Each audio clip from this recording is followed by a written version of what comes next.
నమస్తే ప్రతీక కార్యక్రమానికి స్వాగతం. దేశం యావత్తు యుద్ధోన్మత్తితో రగిలిపోయింది. దాయాది దేశం పాకిస్తాన్ ఉగ్ర కుట్ర కారణంగానే మన సైనికులు మృతి చెందారంటూ ప్రభుత్వంతో కలిసి యావత్ ప్రజానీకం గొంతెత్తింది. అందుకు కారణమైన పొరుగు దేశంపై యుద్ధానికి దిగాల్సిందేనని, ధ్వంసం చేయాల్సిందేనని ఇంకో అడుగు ముందుకు వేసి ఒకప్పటి కశ్మీర్ రాజు పరిపాలనలోని యావత్ కశ్మీర్ భూభాగం మన సొంతమయ్యేలా కథన రంగంలోకి దూకాలంటూ రాజకీయ నేతలు ప్రకటనలిచ్చేశారు. అత్యంత పరిమితంగా మాత్రమే యుద్ధం ఎంత వినాశకారో, మరణం ఎదుట నిలబడి తుపాకీ పట్టే వీర సైనికుడి ఆలోచనేమిటో అత్యున్నత ప్రజాస్వామిక దేశమైన భారత్ చర్చలను ఎందుకు వదిలిపెట్టకూడదో మాట్లాడారు. కాదు ఒక విధంగా సాహసించారు. భారత వింగ్ కమాండర్ అభినందన్ని స్థానికులు కొడుతున్న వీడియోకి వక్ర భాష్యం చెప్పి విస్తృతంగా ప్రచారంలోకి తీసుకుని వెళ్లడంలో ప్రధాన మీడియా కూడా పాత్రధారి కావడం చిన్న విషయమేం కాదు. ఓ వీర సైనికుడి ఆత్మాభిమానాన్ని, భావోద్వేగాలను రెచ్చగొట్టడానికి వాడుకోవడం మంచిది కాదు. అదే సమయంలో పాకిస్తాన్ ప్రభుత్వం మన సైనికుడిని వదిలిపెట్టడానికి తీసుకున్న నిర్ణయాన్ని తక్కువ చేస్తూ చేసిన వ్యాఖ్యలు సమర్థనీయం అసలే కాదు.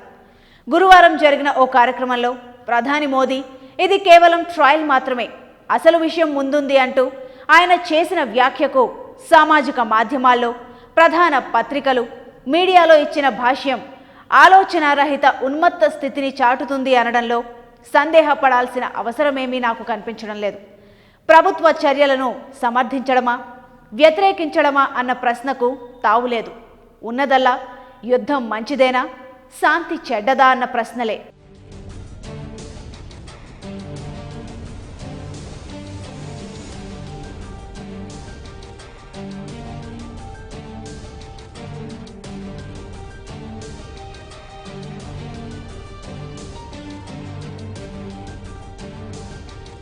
గత ఆదివారం చూచాయగా వెల్లడైన విశాఖ రైల్వే జోన్ ఏర్పాటును ఖాయం చేస్తూ బీజేపీ నేతలు ప్రకటించారు.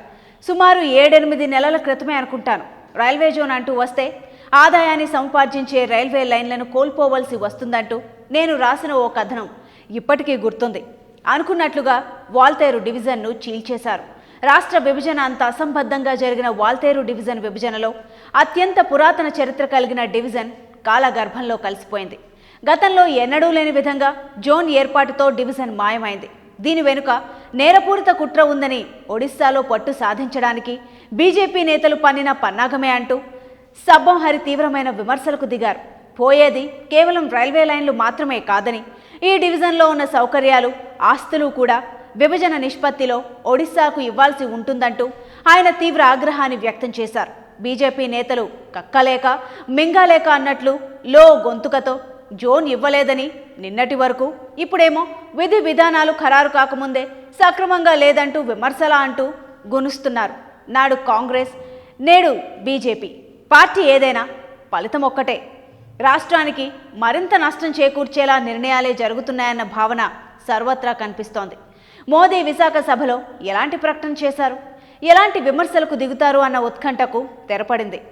యూటర్న్ నాయకుడు హామీలను నెరవేర్చడం లేదు వంటి స్వల్ప విమర్శలు తప్ప పెద్దగా విమర్శలకు ప్రాధాన్యం ఇవ్వకుండా మోదీ ప్రసంగం సాగింది. రైల్వే జోన్ ప్రకటనే తమ చిత్తశుద్ధికి తార్కాణమంటూ మోదీ చేసిన ప్రకటనపై బీజేపీ నేతలే పెదవి విరుస్తున్నారు.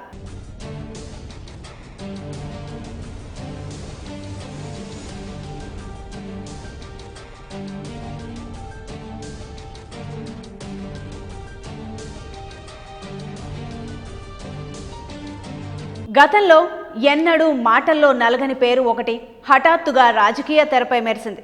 ఒకంత ఆశ్చర్యానికి గురిచేసింది. బిగ్ బాస్ 2లో అయిష్టంగానే అయినా విజేతగా ప్రకటితమైన కౌశల్ విశాఖ జిల్లాలోని గాజువాక నుంచి పోటీకి దిగబోతున్నాడన్న వార్త ఎంతమందికి మింగుడు పడుతుందో చూడాలి. వైసీపీ తన అభ్యర్థిగా కౌశల్ని పరిగణలోకి తీసుకోవడం అమితాశ్చర్యానికి గురిచేసే వార్తే. ఈ నేపథ్యంలో ఓ మిత్రుడు అసలు కౌశల్ గెలిచిన తీరుపై వస్తున్న విమర్శలను దృష్టికి తీసుకువచ్చినప్పుడు మరింతగా దిగ్భ్రాంతికి గురయ్యాను. బిగ్ బాస్ 2లో కౌశల్ ప్రవేశించిన తీరు, అతను వచ్చిన తర్వాత మెల్లగా బిగ్ బాస్ ఇంటిని తన గుప్పిట్లోకి తీసుకుని వచ్చిన పద్ధతి, కౌశల్ ఆర్మీ పేరుతో అతను నడిపిన బినామీ వ్యవహారం, ఇందుకోసం ఈమెయిల్ అకౌంట్లను కూడా కొనుగోలు చేశాడన్న విమర్శలు. నాని, వెంకటేష్ అయిష్టంగా సోషల్ మీడియాలో ట్రోలింగ్కు భయపడి సంప్రదాయానికి భిన్నంగా స్క్రీన్పై కౌశల్ని విజేతగా ప్రకటించి ముగించిన తీరు, బిగ్ బాస్లో గెలిచిన సొమ్ము మొత్తాన్ని బాధితులకంటూ చేసిన ప్రకటనలో మోసాన్ని ససాక్ష్యంగా గోగినేని బాబు బయటకు తీసుకురావడం అంతా కూడా క్రైమ్ థ్రిల్లర్ని పరిపించింది. లక్షలాది మంది మహిళలను అతి తక్కువ కాలంలో తన మాట వినేలా చేసుకోగలిగిన దుష్ట చాతుర్యాన్ని ప్రదర్శించిన కౌశల్ని తీసుకునే ఏ రాజకీయ పార్టీ అయినా రేపటి గురించి బెంగతో కునారిల్లాల్సిందే.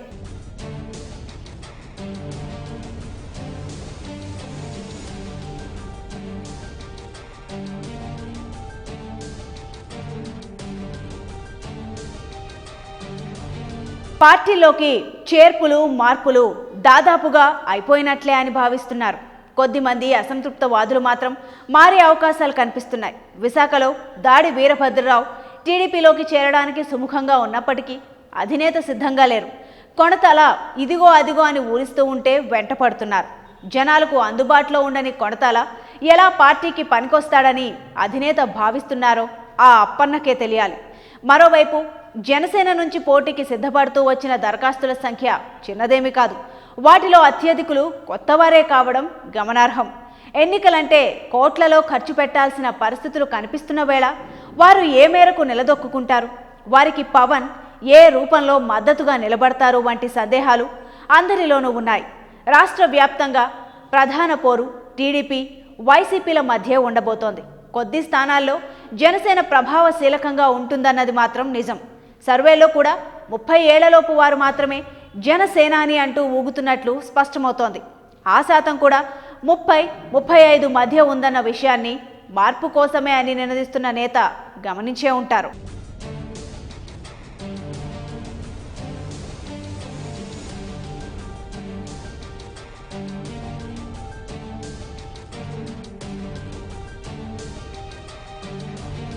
అభినందన్ విడుదల కోసం దేశం యావత్తూ ఎదురు చూసింది.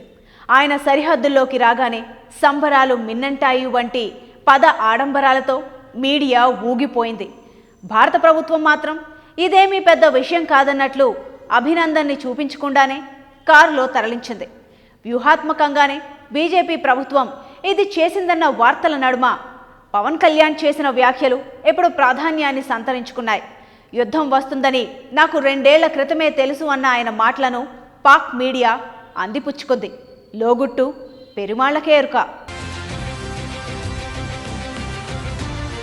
ఇదండి ఇవాల్టి మా ప్రతీక కార్యక్రమం.